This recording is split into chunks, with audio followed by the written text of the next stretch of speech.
Hello and welcome. I'm Jules. Thank you for coming back for another update for my channel. If this is your first time here, welcome. If you've been here before, welcome back.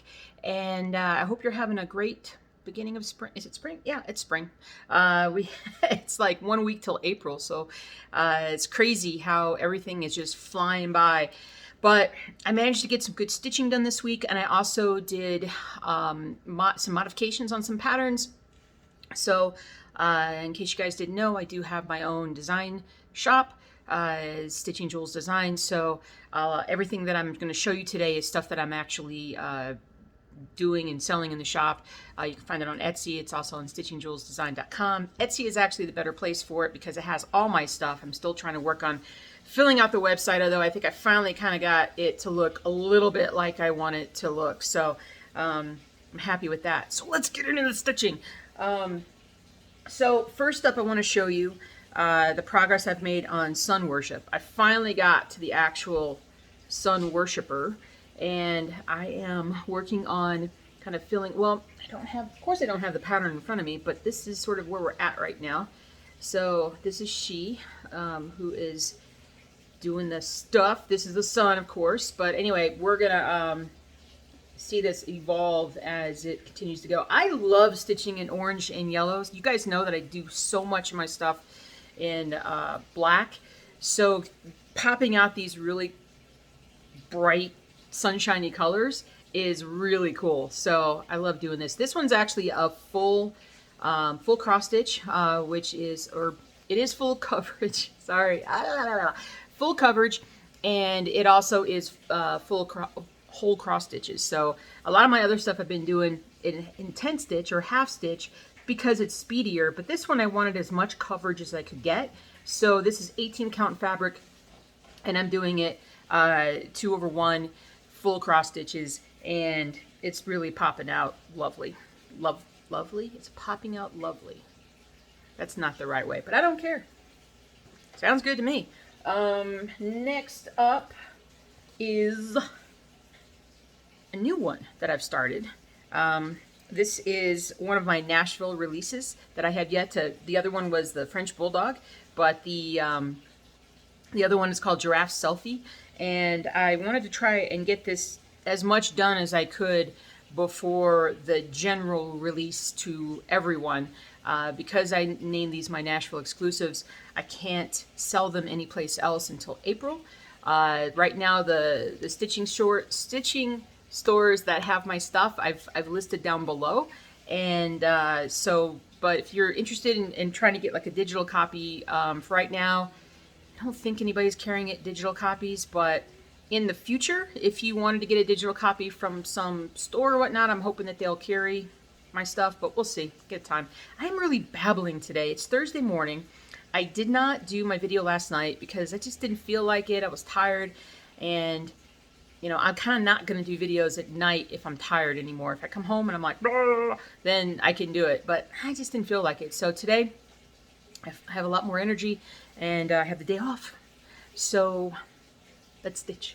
Anyway, so this is the beginnings of Giraffe Selfie, which I've got an ear and part of an ear going on right now. I am so excited to have this one pop out. It has, I don't have it in front of me because, you know, I'm not organized, but I am so excited. So this one is actually being done on 25 count. I'm doing 2/1, and I am excited. Now, the funny thing, I had somebody ask me when I was at Nashville that they were looking at like my framed monochrome pieces, and they're like, well, you can't see the black behind it. Now, when I first started cross stitching, and especially these monochrome pieces, I noticed that if I used a lesser quality or thinner fabric, like a type Ada that you can sometimes buy just in any store, this can show up behind it, and you can sometimes see the different crossings of stuff. But I found that the better quality Ada, none of that shows up. You can't see anything. It just looks like the stitch piece, and you can't see anything behind it, and it's awesome. So if you have that problem with some of your pieces, if you're seeing the colors behind it for some reason, Zuzu, you're not in this video. then it could be because of the fabric that you're using. So, but anyway, so giraffe selfies coming through. So this one's about 14,000 stitches, I think. I've stitched, no, maybe 15. I've stitched a little over 1,000, so making some good progress this past week. Next up is Empire State Workers that I am endeavoring to finish. This week, what I worked on, you can kind of see it a little bit, but I filled in like this section here, and then I came up and did some more stitching and then kind of filling in this area here. Why I'm not here, I don't know. I think, actually, no, I changed my mind. So this is the sort of the city underneath of these guys sitting up here on the girder. And can you still see? Yeah. And so I've got two things in my mind that I'm stitching. I'm stitching the actual guys that are over here on the girder all the way across, and then I'm also stitching the city. So in my mind, I'm sort of doing, you know, I'm doing two different things. It gives my brain a break so that I'm like, okay, I'm stitching on this for a while. Okay, I'm tired of stitching on this. So let me go stitch on the other thing. So that's just me. You don't have to do it that way, of course.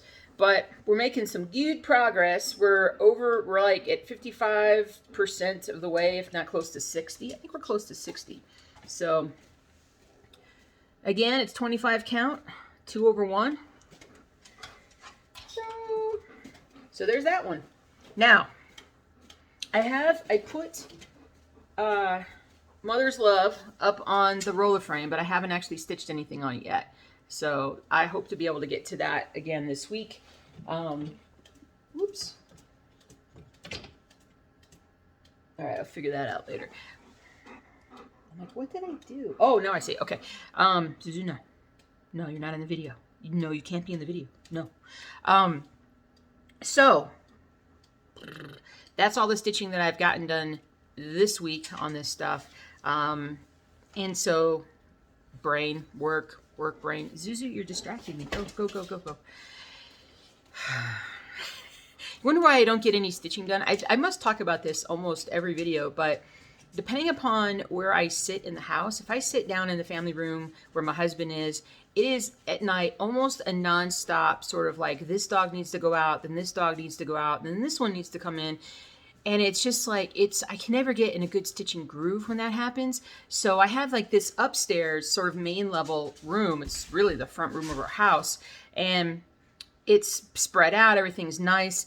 And the dogs don't bother me nearly as much up here. And I'm also so far away from the door that I can't be the one to let them get up and go out and all that other stuff. But oh my gosh, it's nonstop. It's like having cats. Maybe worse. I don't know. I'm not sure what I'm saying about that. But anyway, so let me show you the one pattern that I have modified. Now, one of my most popular patterns in my store is Book Street. Book Street is a full coverage cross stitch pattern that is awesome. It's gorgeous. It's really, really cool. However, it is it's really big, and like I would love to have this in my on my wall, on my display wall, but it's so big. Like I know it's gonna take a really long time to stitch. So when I was at Nashville, one person actually recommended, said, hey, why don't you take Book Street and actually like break it down so that it's a smaller section.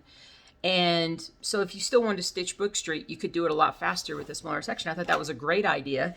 So let's see how well this will show up here. So this is now, oh yeah, it does show good. This is the new Book Street. So this is like just the tail end, like right here of this. Can I show that? Is it that? Is it that? Yeah. Oh yeah, it is. Okay. Yeah. So it's this area right here, just up to where the books start to kind of go sideways.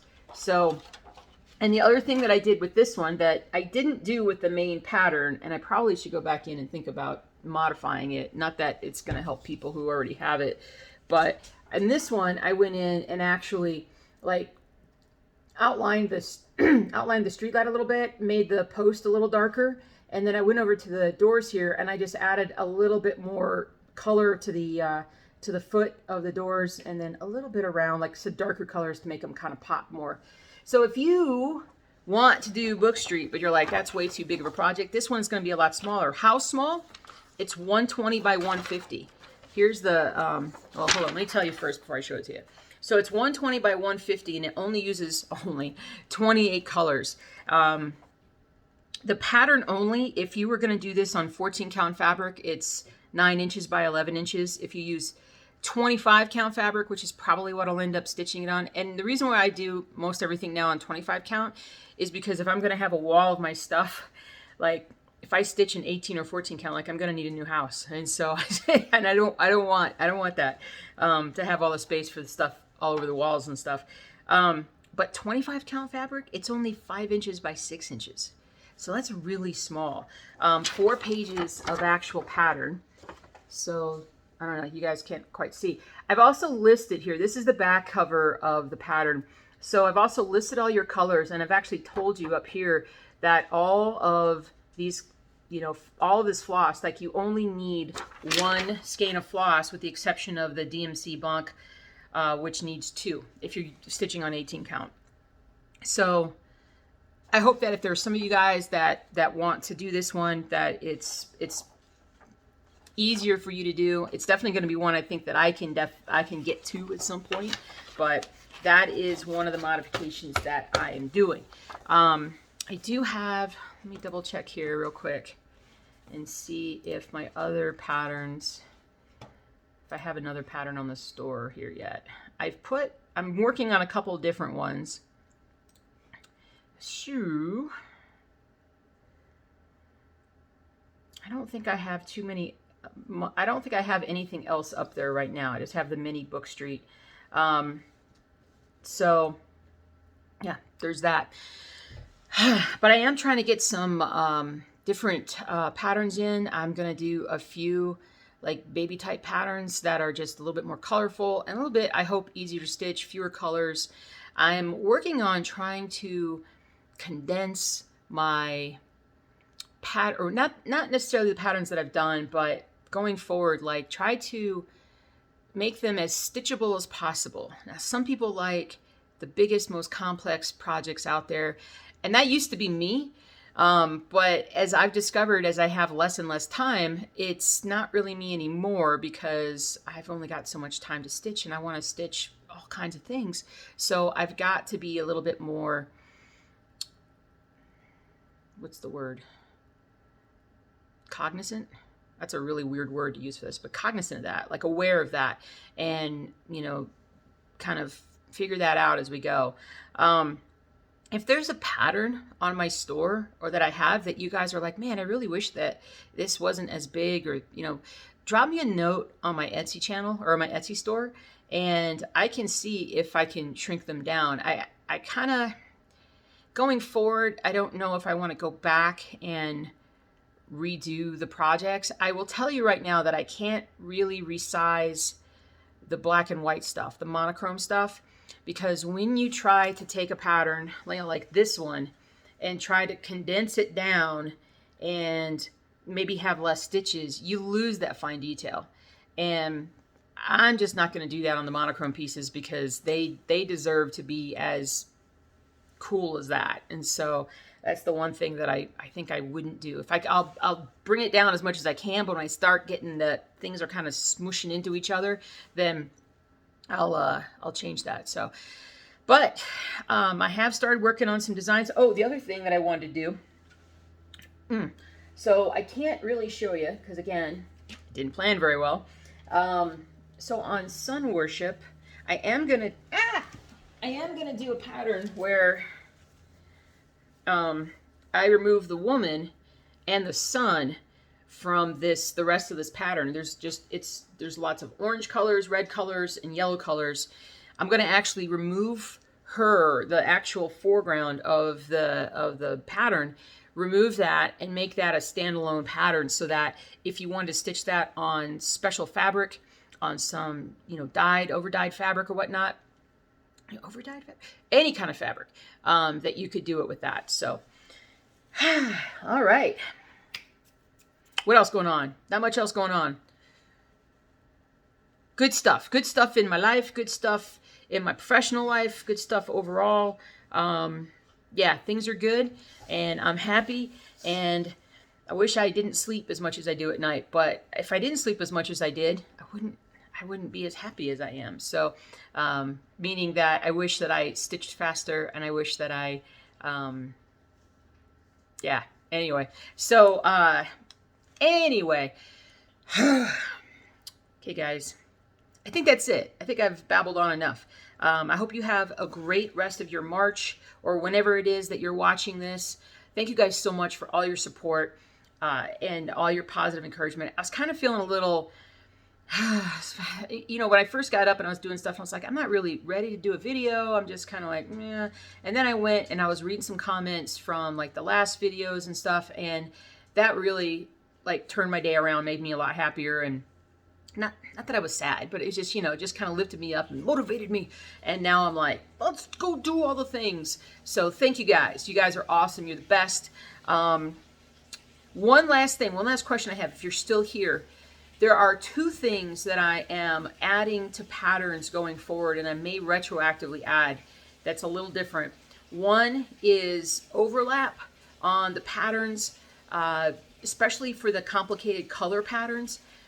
Doing some overlap, so like one page of pattern and then the next page of pattern has a little bit of overlap, so it's a little easier for you to see when you're stitching. Now that really just applies to people who, well, it applies to almost anybody, but so do you want that? Do you not want that? I had some suggestions to put that in at Nashville, and I think for the colored ones, I think it's absolutely like a really great idea. And then secondly was to have available a color chart, meaning the standard black and white symbol chart that I put out, to have actually in reserve a colored option, meaning, like if you saw the pattern and you're looking at the actual pattern with all the different blocks in it, and it actually has like the symbol on it plus the color of the floss there. So I had somebody who requested that on a pattern, so I went back and did it, and I was like, I can do that for almost anything, but the problem is that if I need to find out a way to, like, if I include that in my standard patterns, I'm gonna have to raise the price because it takes a lot of color, and I print my own stuff. So that's something that's a big reason why I haven't done that before now, but I probably would do that if enough people said please do it. So let me know what you think. I should do a poll or something, but let's start with this and just see what people think. So just, comment down below and let me know. I'm going to double check my store list. I think I'm leaving off some stores that bought stuff. When I was going through my list, I'm like, this isn't all the stores that bought for me. So I'm going to list the rest of them down below. And anyway, you guys have a great day. I'm mumbling. I got to get back to stitching and working. So y'all have a great day and stay safe, and I'll see you soon. Bye.